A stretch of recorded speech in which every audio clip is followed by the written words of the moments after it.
Mais là, j'ai pris quatre points simplement pour montrer les choses qui sont faites récemment. La question du logement et de l'habitat, la question des attentes des jeunes générations, on a parlé des jeunes du service civique, la question de la santé, puisque c'est le dernier document qui a été produit par le Conseil, et puis un mot sur le débat vieillissement, puisque c'est le débat métropolitain qui vient de se terminer, qui est en train de se terminer. Alors, la question du logement, ça fait suite aux travaux qui ont été faits sur le programme local de l'habitat, et en même temps sur ceux du PLUC, sur ceux du PDU. Alors, ce que je vais dire peut paraître des banalités, mais c'est quelque chose qui ressort de ce qui a été dit par les débats. C'est l'histoire de la qualité de l'offre urbaine. Alors, on a beaucoup parlé de densification, étalement urbain, ça fait partie des thèmes récurrents.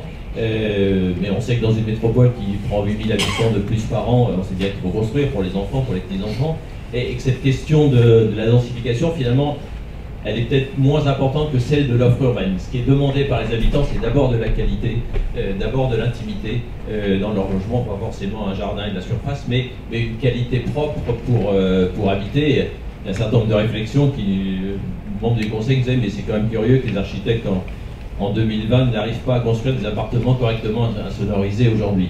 Donc ça peut paraître des évidences, mais la question de la qualité urbaine, elle est importante. Lié à cette qualité urbaine, il y a la question du concept de nature en ville. Alors on entend beaucoup parler de nature en ville, c'est un thème récurrent, mais en même temps c'est quelque chose qui demande à être sans doute explicité. De quoi on parle quand on parle de nature en ville? Est-ce qu'on parle simplement de végétalisation de la ville? Est-ce qu'on parle du minéral? Parce que le minéral il est naturel aussi quelque part. Est-ce qu'on parle des animaux? Est-ce qu'on parle de réchauffement climatique? Enfin, dans quoi ça s'insère cet ensemble-là? C'est pas simplement rajouter des arbres ou des parterres ici ou là, mais c'est quelque chose de plus profond, cette question de la nature en ville, et c'est sans doute un vrai enjeu urbain et qui est très lié au logement.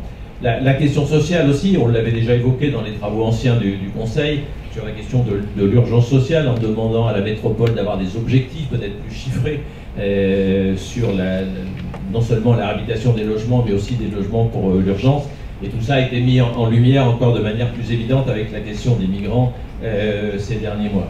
La question de la transition écologique, alors avec la formule, l'écoquartier, il n'est pas forcément dans le nouveau, mais il est dans le logement ancien, dans le logement d'hier, hein, c'est là que se situent les gisements d'économie d'énergie.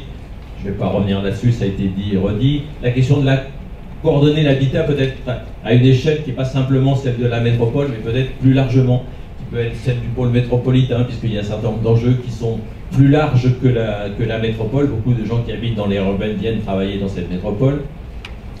Et puis la question de la territorialisation des politiques publiques. Vous pouvez essayer de vous entraîner à dire le mot, c'est pas forcément simple. Territorialiser les politiques publiques, c'est-à-dire essayer de faire d'un peu de broderie, de dentelle territoriale, d'avoir des règles qui sont à l'échelle de plusieurs communes ou à l'échelle de territoires plus limités, et qui sont aussi très liées à ce que le Conseil a développé depuis très longtemps, cette idée de la métropole, de la proximité, de faire la métropole par le bas, et que ça peut notamment s'appuyer sur la question des pôles de proximité. Mais cette question de la métropole, de la proximité, de la broderie un peu territoriale avec des règles un peu spécifiques en fonction du territoire, c'est quelque chose qui a été engagé par la métropole déjà dans le PLUM, mais ça fait partie des thèmes que le Conseil de développement a beaucoup développé. Deuxième focus assez rapide sur la question des jeunes générations. Alors, ça fait une dizaine d'années qu'on a une expérience avec les jeunes du service civique qui sont encadrés par Unicité. Alors je voudrais les saluer ce soir parce que je crois qu'il y en a quelques-uns dans la salle, qui soient volontaires du service civique ou encadrants de l'association. C'est quelque chose qu'on fait depuis 10 ans, on les met dans des petits groupes, on leur fait faire des jeux de rôle, enfin, on les fait travailler de manière assez détendue, et c'est très intéressant sur ce que ça renvoie de cette jeunesse, de ses attentes et de l'image qu'elle peut avoir du territoire. Alors, je vais dire là aussi quelques banalités, mais qui sont quand même intéressantes pour les élus. C'est question d'une jeunesse engagée, c'est clair, ils viennent au service civique, c'est pour ça. Ils sont sans doute plus engagés sur le plan social que sur le plan politique. La défiance du politique, de l'institutionnel, de l'économique, elle est quand même assez grande. Quand ils arrivent, même, ils ont aussi la défiance du Conseil de développement, puisqu'ils assimilent tout ça à une institution assez large.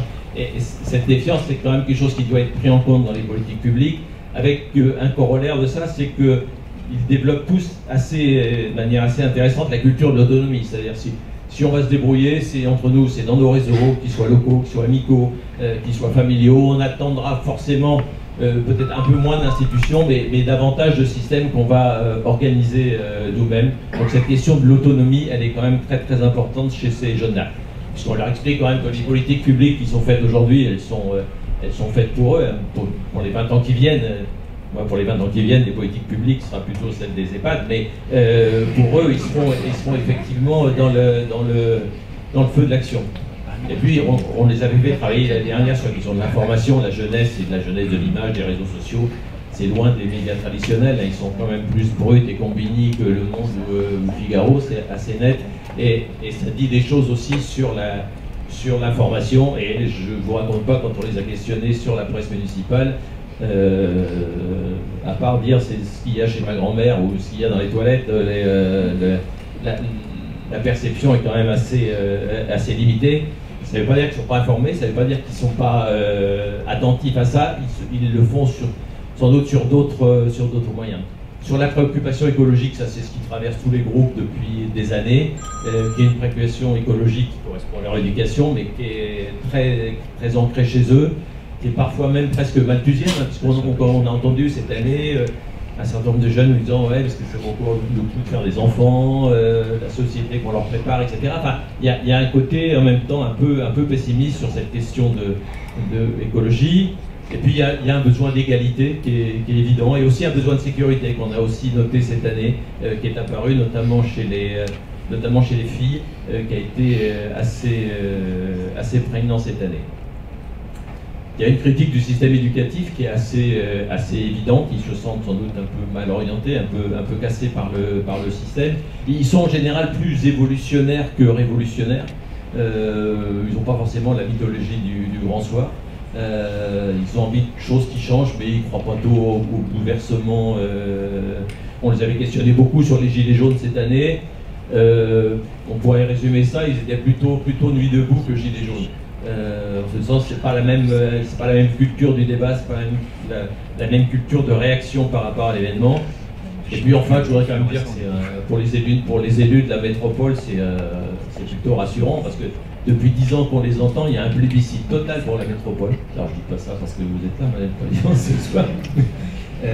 Mais c'est assez évident, Nantes c'est la ville qui bouge, Nantes c'est la ville où on se sent bien, etc. Enfin, il y a ce plébiscite pour Nantes qui se dément pas depuis quand même un certain nombre d'années. En tout cas, moi je voudrais les remercier parce qu'on a fait un travail extrêmement intéressant avec eux. Je sais qu'il y en a ici ce soir, et ça a été une expérience très très intéressante. J'espère qu'elle sera continuée dans les années qui viennent. Troisième focus sur la question de la santé, puisque c'est le dernier document qui a été produit par la métropole. Donc vous avez là-bas sur la table, je ne vais pas le résumer, il est assez long. Et il est parti de la question des nouvelles attentes et des nouveaux comportements. Ce groupe a été piloté par Michel Jouvet et Véronique Gratas. Et Véronique Gratas était venue me voir en me disant il se passe des choses sur la médecine complémentaire. Elle était elle-même impliquée dans ce domaine. Et c'est quoi les nouveaux comportements des gens, etc. sur la santé. On s'est dit que ça valait le coup d'élargir un peu le débat sur la santé. De là, on va commencer à regarder des inégalités territoriales de santé selon les communes, selon les quartiers, de regarder les politiques publiques de la métropole qui sont toutes parties intégrantes un peu de la prévention de la santé publique, même si la métropole n'a pas de compétences directes en matière de santé, avec un souci, en tout cas une proposition, qui c'était de dire, mais là sans doute il faut changer l'échelle d'intervention et passer un jour de la ville à la métropole. Alors ça peut se faire d'abord sous la forme d'un schéma métropolitain de santé. On n'est pas forcément déjà au contrat de santé à l'échelle de la métropole, mais il y a sans doute un changement d'échelle à avoir, comme on avait pu le proposer il y a quelques années sur la question sportive, et qui a finalement été intégré dans les politiques publiques métropolitaines. Et puis dans ces questions de santé, il y a une demande assez forte, je dirais, de démocratie locale. Il y a énormément d'associations très actives en matière de défense des usagers. Il y en a un certain nombre de représentants ici ce soir, mais il y a une vraie demande de démocratie locale, ce qu'on appelle la démocratie sanitaire, qui n'est pas forcément toujours intégrée dans le dialogue citoyen classique, mais qui est très souhaitée. Quatrième point, rapidement sur le débat vieillissement. Alors il est en train de se terminer à la métropole. La métropole nous avait consulté un peu en amont sur ce débat. On avait choisi de l'approcher avec trois thèmes, trois conférences en amont, avec un sociologue qu'on avait volontairement choisi extérieur. Une première approche qui était la question de l'isolement. des relations sociales à la retraite, la question affective. On se rendait compte qu'en interrogeant les gens, elle est importante, cette question affective. C'est aussi la question de la sexualité, même chez des personnes âgées. Même si la métropole n'a pas forcément de compétences en matière de sexualité encore aujourd'hui, mais c'est quelque chose qu'il va falloir intégrer dans les politiques publiques. Cette question de l'isolement, elle est extrêmement importante. La question de la retraite et du temps libéré, on l'a vu aujourd'hui, les retraités sont effectivement dans la vie sportive, dans la vie associative de manière très très importante. Si demain on avait une grève des seniors, je pense qu'on aurait un vrai blocage social sur dans plein de domaines. Qu'on ne mesure pas forcément toujours, mais qui est assez évident. Et puis, troisième thème qu'on avait choisi de traiter, c'était la cohabitation des générations au travail, à savoir qu'on va travailler sans doute plus longtemps pour des tas de raisons, plus ou moins volontaires, mais comment, dans une même entreprise, dans un même lieu, des parents et des enfants, plusieurs générations travaillent dans le même sens. C'est pas forcément quelque chose d'évident, puisque les réflexes sont pas forcément les mêmes. Donc on avait choisi ces trois thèmes-là, qu'on a traduits par deux cahiers d'acteurs qui ont été fournis à la métropole. Un sur l'isolement et la question affective, j'y reviens pas, puis un sur la question de la citoyenneté et de la longévité, à l'initiative de Monique Boutron, qui avait animé un atelier pendant le débat métropolitain. On est citoyen jusqu'à la fin, c'est-à-dire qu'on n'est pas forcément citoyen quand on est en forme et en bonne santé, et que cette question de la citoyenneté, elle s'exerce tout au long de la vie, et sans doute dans les politiques publiques, il faut prévoir ça. Et puis enfin, je rajoute un cinquième point pour le plaisir, mais on a juste commencé une toute petite, c'est au début, une première approche des politiques culturelles, de culture et métropole. Alors, le conseiller veut penser c'était jamais trop risqué sur cette question-là. Là, l'idée, c'est de se dire, bon, Nantes a capitalisé quand même sur une image culturelle importante depuis des années. Il va y avoir sans doute des étapes nouvelles. On a commencé un peu à réfléchir là-dessus, simplement en écoutant les acteurs. On avait invité ici David Martineau, qui avait aussi rempli la salle ici très largement. On a commencé à visiter des lieux, on va visiter d'autres, bientôt transfert, le musée, etc. Mais c'est essayer de comprendre un peu ce qui se passe en matière de politique culturelle. Voilà. J'ai essayé de faire ça très vite, simplement quelques focus. Vous retrouvez ça sur le site nancitoyenneté.com.